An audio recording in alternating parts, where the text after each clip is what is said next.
saya ingin memberi judul renungan kita pada pagi hari ini, keluar dari zona nyaman, masuk lagi ke zona nyaman. Ya. Maksudnya apa ya? Saya bukan seorang motivator, jadi saya kasih judul keluar dari zona nyaman, masuk lagi kepada zona nyaman. Ya. Zona nyaman yang mana yang harus kita keluar, lalu masuk lagi ke zona nyaman yang mana? Ya. Tentunya zona nyaman adalah zona yang zona yang nikmat, zona yang satu tempat di mana kita merasakan tenang, merasakan lepas dari stres ya. Semua orang pasti ingin ada di zona nyaman. Semua orang ingin ada di satu kondisi di mana kita mapan, safety dalam segala sesuatu ya. Lalu motivator berkata keluarlah dari zona nyamannya. Tentunya itu sesuatu yang seringkali hal yang sulit untuk kita lakukan ya, sulit untuk kita kerjakan. Mau keluar dari zona nyaman itu ya, pekerjaan udah lancar ya, pekerjaan udah gajinya udah cukup ya. Kemudian motivator berkata keluar, kalau mau berhasil keluar dari zona nyaman itu ya, artinya harus keluar dari pekerjaan, coba memulai usaha yang baru. Tidak mudah ya, mungkin motivator itu memang sudah kerjaannya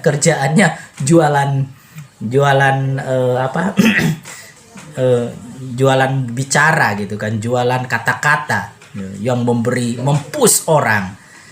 Tidak segampang itu ya keluar dari zona nyaman itu. Kalau seorang ikut sebuah acara motivator, ketika disampaikan oleh seorang motivator hebat dikatakan keluar dari zona nyaman, kalau bekerja hanya tahun ke tahun jadi karyawan, saudara harus keluar dari zona itu ya. Untuk mencapai keberhasilan harus keluar dari zona itu ya.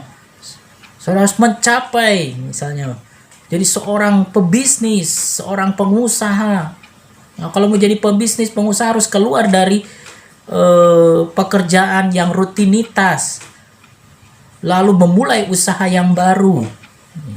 Ya, tidak segampang itu ya. Tidak segampang yang dibicarakan, yang disampaikan oleh seorang motivator ya. Nah, zona nyaman adalah sebuah zona yang mapan di dalam hidup kita ya. Namun apa yang disampaikan oleh Alkitab tentang zona nyaman ini?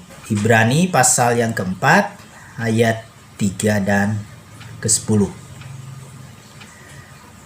Saya membacakan, sebab kita yang beriman akan masuk ke tempat perhentian. Sebab barang siapa telah masuk ke tempat perhentiannya, ia sendiri telah berhenti dari segala pekerjaannya, sama seperti Allah berhenti dari pekerjaannya. Nah, keluar dari zona nyaman, masuk ke zona nyaman. Keluar dari zona nyaman yang mana? Ya. Zona nyaman yang kita ciptakan. Ya. Zona nyaman yang kita buat. Ya. Tentu kita semua orang ingin menikmati, ya, menciptakan sebuah zona nyaman. Ya. Tetapi ada zona nyaman yang lebih baik yang Tuhan sedang siapkan, yang Tuhan siapkan bagi Bapak Ibu Saudara dan saya. Dikatakan sebab kita yang beriman akan masuk ke tempat perhentian. Tempat perhentian adalah zona nyaman yang Allah sediakan. Tempat perhentian adalah zona nyaman yang Tuhan sediakan bagi Bapak Ibu Saudara dan saya. Ya. Seringkali Tuhan akan memimpin kita dari zona nyaman yang saat ini kita nikmati, masuk kepada sebuah proses untuk satu waktu kita masuk ke zona nyaman yang Tuhan sediakan. Nah, ada beberapa prinsip di dalam keluar daripada zona nyaman, ya, tentunya untuk keluar dari zona nyaman harus ada seizin Tuhan, ya.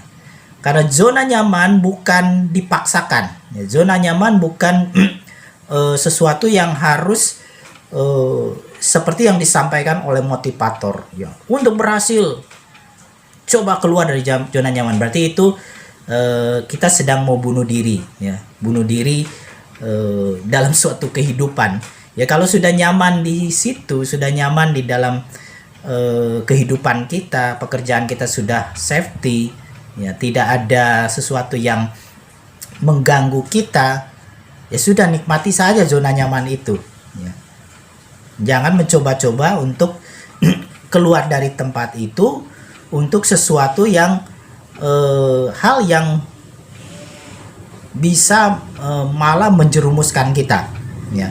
Nah, ketika keluar dari zona nyaman itu ada seizin Tuhan. Artinya terjadi di dalam kehidupan kita seizin Tuhan. Misalnya adalah terjadinya sebuah krisis kehidupan. Jadi penyebab seseorang keluar dari zona nyaman adanya terjadinya krisis kehidupan. Ya, seperti resesi ekonomi, ya. Di mana hidup kita sedang mapan, hidup kita sedang aman-aman saja, pekerjaan lancar, terjadi resesi ekonomi, akhirnya kita mengalami diberhentikan, ya, pekerjaan kita atau kena pemutusan hubungan kerja. Nah, itu kita dikeluarkan dari zona nyaman yang selama ini kita jalani, ya. Kita bekerja dengan aman, gaji tiap bulan datang, tiba-tiba krisis terjadi, resesi ekonomi, ya. Kita mengalami situasi yang berat di dalam kehidupan, ya, ketika terjadi sebuah resesi ekonomi. Kemudian ada krisis kehidupan yang lain, sakit penyakit, ya. Kita tadinya di dalam zona nyamannya sehat, ya, tubuh aman, ya, tubuh kita kondisinya baik, tiba-tiba mengalami drop dan sakit yang tidak kita harapkan. Nah, itu kita sedang keluar dari zona nyaman itu, ya. Dan itu ada seizin Tuhan. Lalu kemudian masalah rumah tangga, ya, mungkin ada gangguan dalam kehidupan rumah tangga kita, anak mengalami masalah dan sebagainya. Nah, itu adalah sebuah krisis kehidupan yang terjadi di dalam kehidupan manusia ketika kenyamanan yang sudah terjadi kemudian tiba-tiba terjadi perubahan, ya, karena krisis kehidupan. Lalu kemudian adanya keluar dari zona nyaman terjadi karena terjadi perubahan, ya. Perubahan misalnya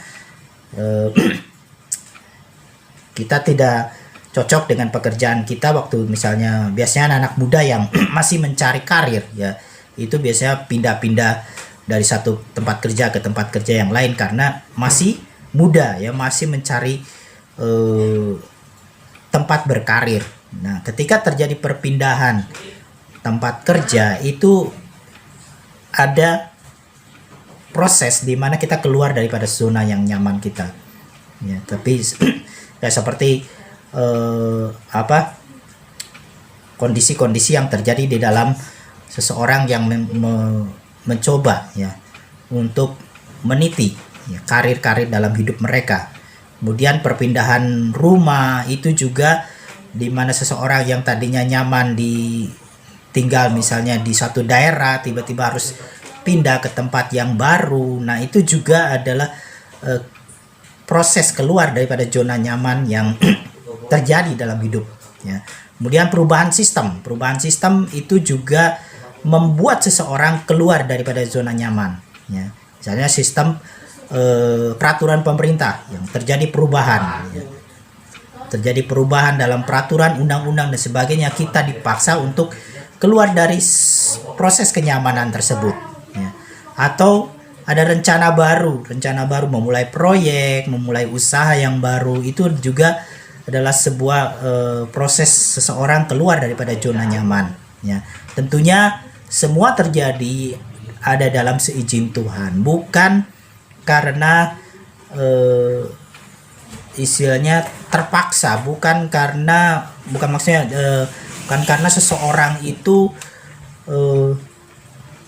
dengan serampangan ya keluar dari zona nyaman tanpa memikirkan hal-hal yang menjadi sebuah resiko di dalam kehidupan. Ya.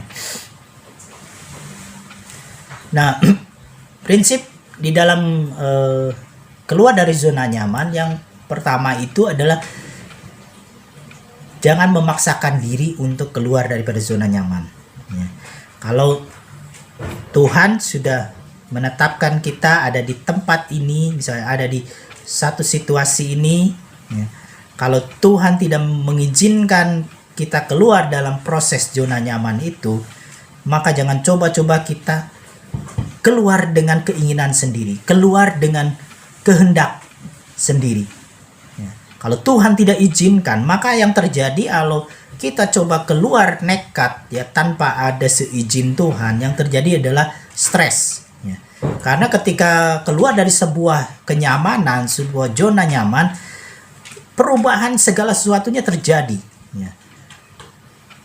Entah itu perubahan secara sosial, secara ekonomi, secara psikologis, itu menimbulkan dampak ya, dampak bagi dirinya, bagi keluarganya, dan bagi orang-orang sekitarnya.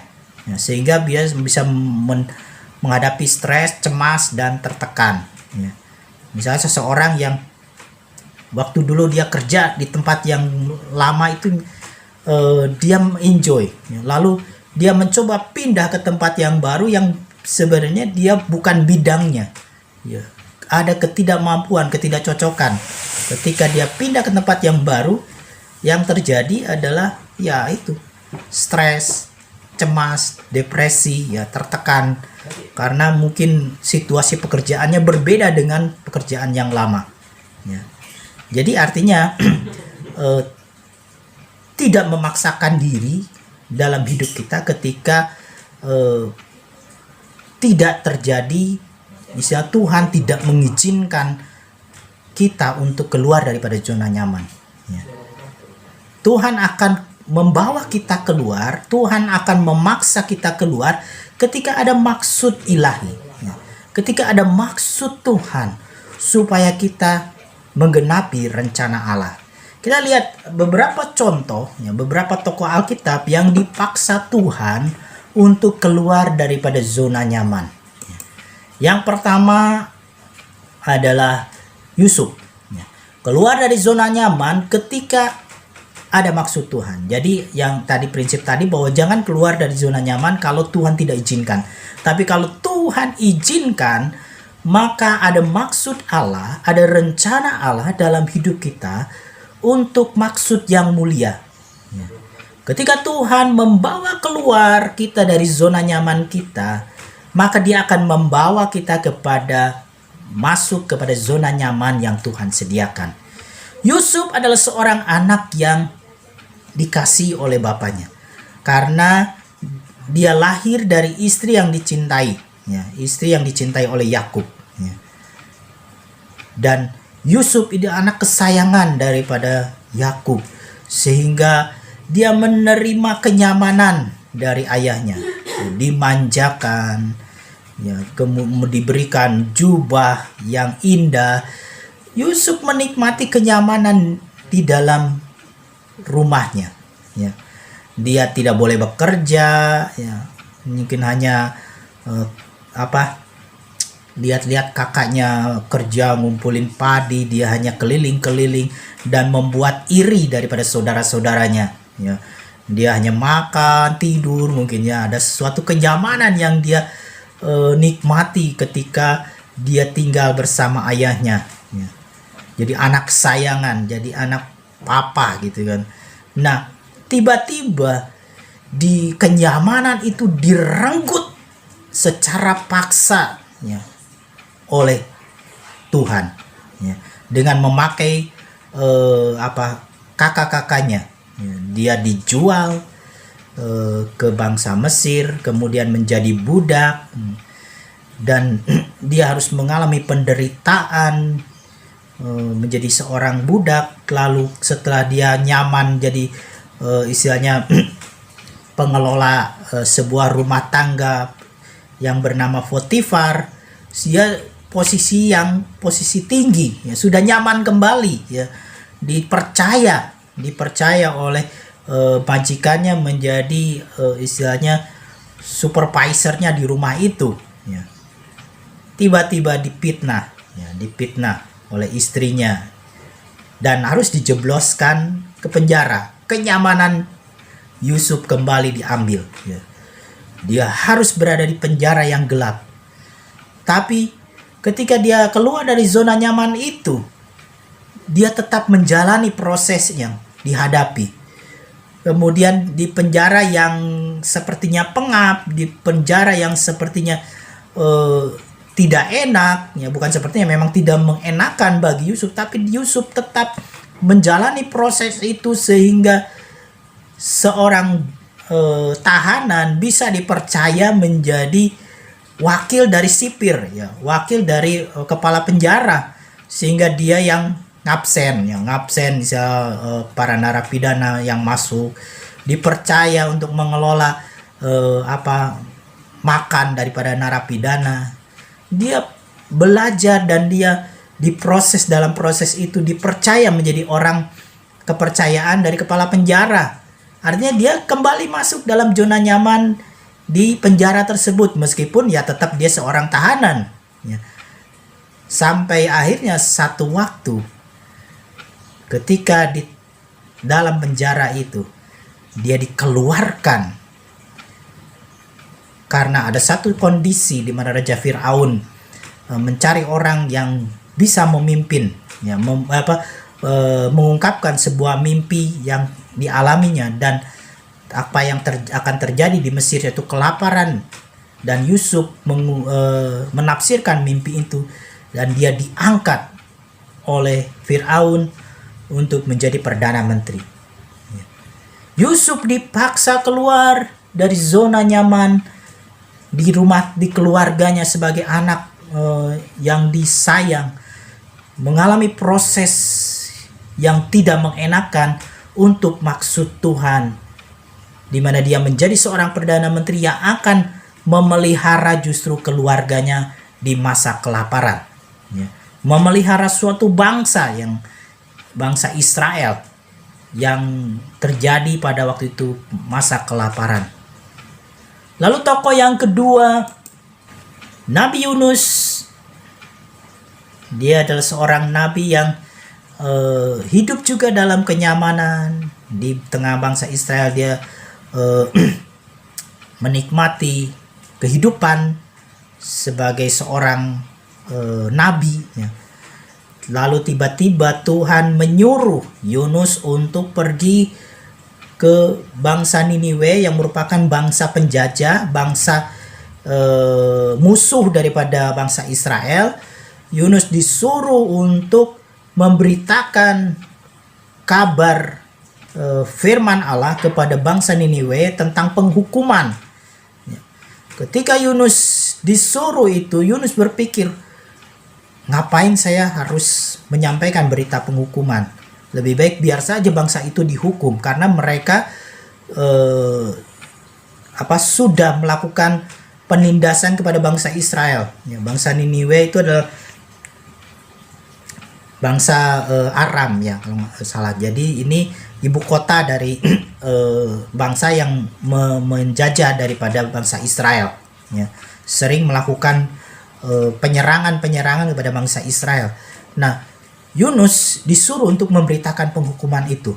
Nah, ketika Yunus disuruh, dia menolak untuk menyampaikan berita itu, ya. Dia lebih memilih tetap berada di zona nyamannya. Dia tetap lebih memilih berada di kenyamanan, ya. Sehingga dia ketika disuruh Tuhan, malah dia ingin berlibur, ya, ke Damsyik, ya. Dan ketika dia ke Tarsis, dalam perjalanannya Tuhan paksa Yunus untuk dibawa ke tempat bangsa Niniwe, ya. Dia ketika dia berlayar, terjadi satu gelombang dahsyat dan di situ kapal itu hampir tenggelam, dan ketika orang-orang di situ menanyakan adakah orang yang melakukan kesalahan sehingga ini istilah murka, ya, laut murka, lalu dibuang undi, ternyata Yunus yang kena, ya. Dan ketika ditanya, apa yang kamu lakukan? Yunus menceritakan bahwa dia lari daripada panggilan Tuhan. Terus apa yang harus kami lakukan terhadapmu? Lalu Yunus berkata, lemparkan aku ke laut. Ya, artinya Yunus ingin mati, ingin bunuh diri. Ya, dia apa istilahnya, seperti depresi karena dia tidak mau ikut pada panggilan Tuhan. Ya.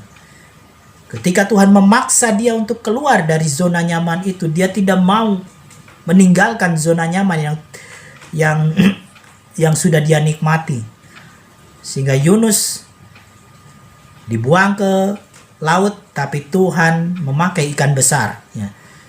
Dia ditelan ikan besar, dan ikan besar itu diarahkan oleh Tuhan sampai di pantai tempat di mana bangsa Niniwe itu tinggal, ya, di kota Niniwe, dan Yunus dimuntahkan di pantai itu. Tuhan paksa Yunus untuk memberitakan firman Tuhan kepada bangsa Niniwe.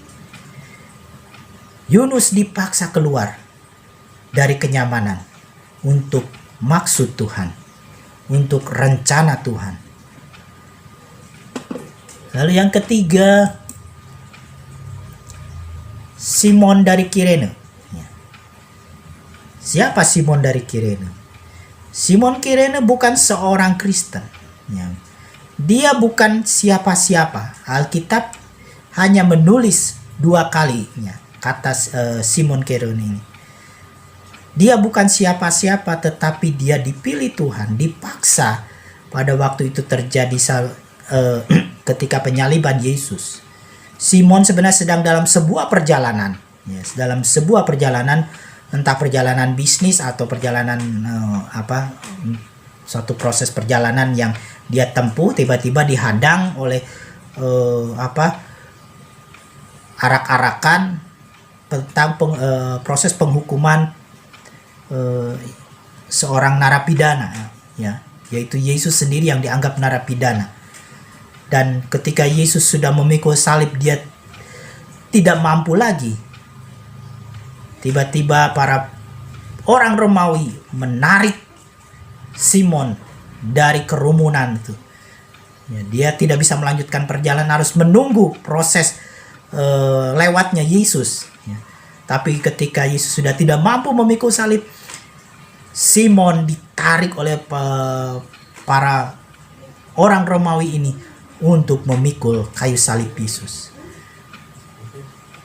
Simon dipaksa dan terpaksa memikul salib Yesus sampai ke Golgota. Dia mengalami proses keluar dari sebuah zona kenyamanan. Dia yang harusnya mengurus bisnisnya, dia yang harusnya mengurus usahanya dalam sebuah perjalanan itu, dia harus keluar dari kenyamanan itu dan dipaksa untuk memikul salib sampai ke Bukit Golgota. Tetapi dari proses dia memikul salib, ada maksud Tuhan yang ingin Tuhan kerjakan buat hidup daripada Simon Kirene.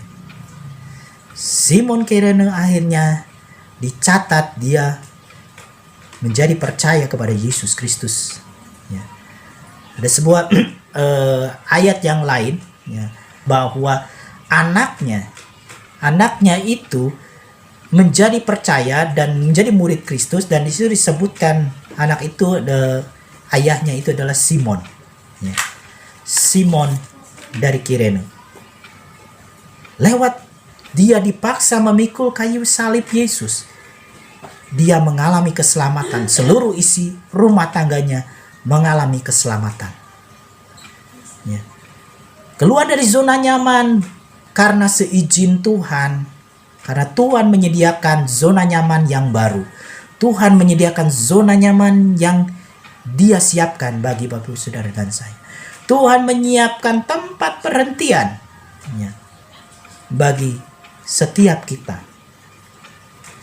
Ada satu kisah lagi di mana seseorang yang bernama Wallace Johnson, ya. Wallace Johnson, dia mengalami juga proses keluar daripada zona nyaman. Dia adalah seorang pendiri daripada Holiday Inn, ya. Bagaimana proses dia bisa menjadi seorang pemilik hotel terbesar di dunia, ya. Hotelnya ada di mana-mana, ya. Proses yang terjadi di mana saat dia mengalami kenyamanan di sebuah tempat pekerjaan, ya, di sebuah tempat di mana dia bekerja, tiba-tiba terjadi krisis ekonomi, dia harus mengalami PHK. Dia mengalami stres ketika dia harus keluar dari pekerjaannya. Tetapi proses yang dia alami, dia bersyukur bahwa Tuhan mengizinkan dia di PHK untuk satu tujuan yang mulia, ya. Dari proses itu dia mencoba memulai usaha baru. Pertamanya seperti sebuah losmen, ya. Losmen, dia penginapan, dia buka, dan akhirnya menjadi besar dan berkembang, membuka cabang-cabang di seluruh negara, ya. Hotel Holiday Inn. Nah, Bapak Ibu Saudara, terkadang Tuhan mengizinkan, ya, Tuhan memaksa kita keluar dari zona nyaman yang kita sedang nikmati untuk masuk ke zona nyaman yang lebih nyaman yang Tuhan sediakan bagi kita. Ya. Ketika Tuhan izinkan proses dalam hidup kita, Tuhan keluarkan kita dari zona nyaman ini, ada maksud yang mulia, ada maksud Tuhan yang sedang Tuhan siapkan bagi kita untuk menikmati zona nyaman yang Tuhan sediakan. Ya. Artinya, Bapak Ibu Saudara harus menyerahkan hidup kita, harus berserah kepada tuntunan Tuhan, harus berserah kepada rencana Allah, sehingga Tuhan boleh memimpin kita, menyertai kita di dalam setiap langkah hidup kita. Hanya prinsip yang tadi, jangan keluar dari zona nyaman kalau Tuhan tidak izinkan. Ya. Kalau Tuhan tidak membawa kita kepada zona nyaman, tetap tinggal di situ, ya. Tapi kalau Tuhan izinkan proses terjadi dalam hidup kita, keluar dari zona nyaman, tiba-tiba kita mengalami krisis kehidupan, artinya Tuhan sedang menyiapkan zona nyaman yang lebih baik di dalam kehidupan kita. Ya. Kiranya Tuhan boleh memberkati kita. Firman Tuhan ini membawa kita untuk semakin kita mengerti akan proses kehidupan kita di dalam hidup yang sedang kita jalani.